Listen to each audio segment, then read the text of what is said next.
በስመ አብ ወወልድ ወመንፈስ ቅዱስ አሐዱ አምላክ አሜን። እንኳን ለበዓታ ለማርያም ዓመታዊ መታሰቢያ በዓል በሰላም አደረሳችሁ አደረሰን። እንደ አምላክ በሚሆን በአብ በወልድ በመንፈስ ቅዱስ ስም አምነን ታኅሳስ 3 በዚች ቀን አምላክን የወለደች የእመቤታችን የቅድስት ድንግል ማርያም 3 ዓመት ሲሆናት ወደ ቤተ መቅደስ የገባችበት ቀን ነው።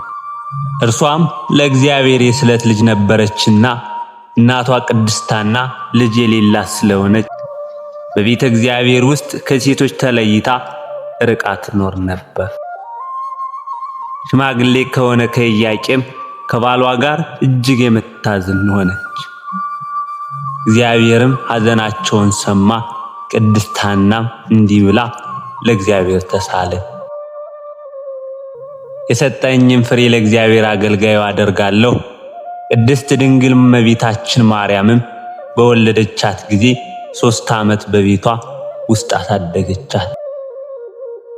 ከዚህም በኋላ ከደናግል ጋር ትኖር ዘንድ ወደ ቤተ መቅደስ ወሰደቻት።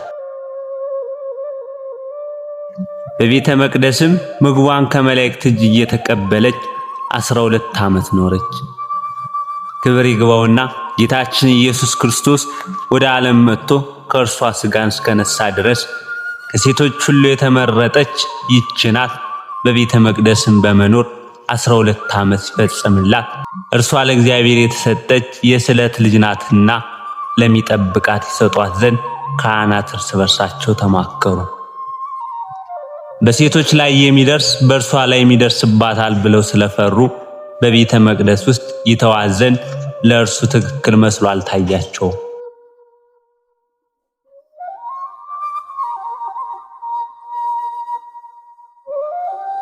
ስለዚህም ሊጠብቃት ለሚገባው በእርሷ ላይ እጮኛ ሊያኖሩ ወደዱ።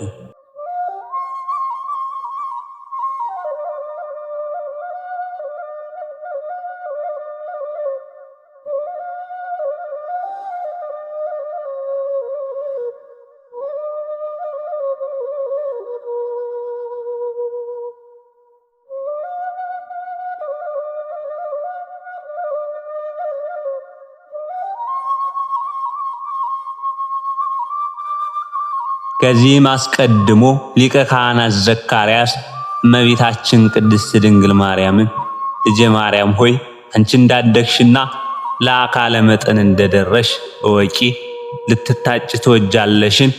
እግዚአብሔርን የሚፈራ መልካም የሆነ የተባረከ ጎልማሳ እንፈልግልሽን?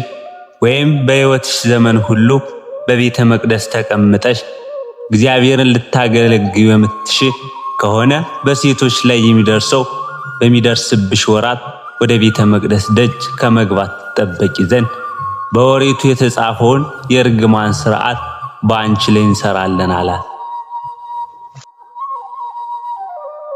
ቅድስት ድንግል እመቤታችን ማርያምም እነሆ እኔ የእግዚአብሔር አገልጋዩ በፊታችሁ ነኝ፣ አባትና እናት የሉኝም። ስሙ ብሩክ ምስጉን ከሆነ ከእግዚአብሔር በታች በእናትና አባት ፈንታ እናንተ ናችሁና የእግዚአብሔርን ትእዛዝ እንደምታውቁ አድርጉ ብላ መለሰች። ካህናቱና ማህበሩም ሁሉ ዘካርያስን ወደ ቤተ መቅደስ ገብተህ ስለዚህ ብላቴና ማርያም ወደ እግዚአብሔር ጸልይ አሉት። ዘካርያስም ገብቶ ሲጸልይ በዚያን ጊዜ የእግዚአብሔር መልአክ ተገለጠለትና እንዲህ አለው፣ ዘካርያስ ሆይ ወጥተህ ከዳዊት ወገን ሚስቶቻቸው የሞቱባቸውን ሁሉ ወንዶች ሰብስብ፣ የእያንዳንዱንም በትር ከስሙ ጋር ውሰድ። ወደ ቤተ መቅደስም በምሽት አግብተህ ወደ እግዚአብሔር ጸልይበት። በነጋ ጊዜም በትሮቻቸውን አውጣ። እግዚአብሔርም በበትሩ ላይ ምልክት ለገለጠልህ ለዚያ ሰው ማርያምን ተቀብሎ ሊጠብቃት ይገባዋል።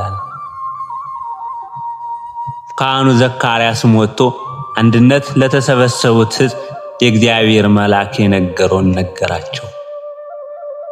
በዚያም ጊዜ ከዳዊት ወገን ጎልማሳም ቢሆን ሽማግሌም ቢሆን ሚስቱ የሞተችበት ሁሉ በኢየሩሳሌም ወዳለ ቤተ መቅደስ ይሄድ እያሉ አዋጅን ዙረው አዋጅን ዙረው የሚናገሩ በእስራኤል ሀገር ሁሉ ላከ።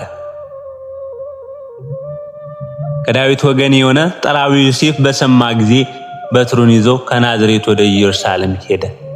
ካህኑ ዘካርያስም የሁሉንም በትሮች ተቀብሎ ስማቸውን በላያቸው ጻፈ።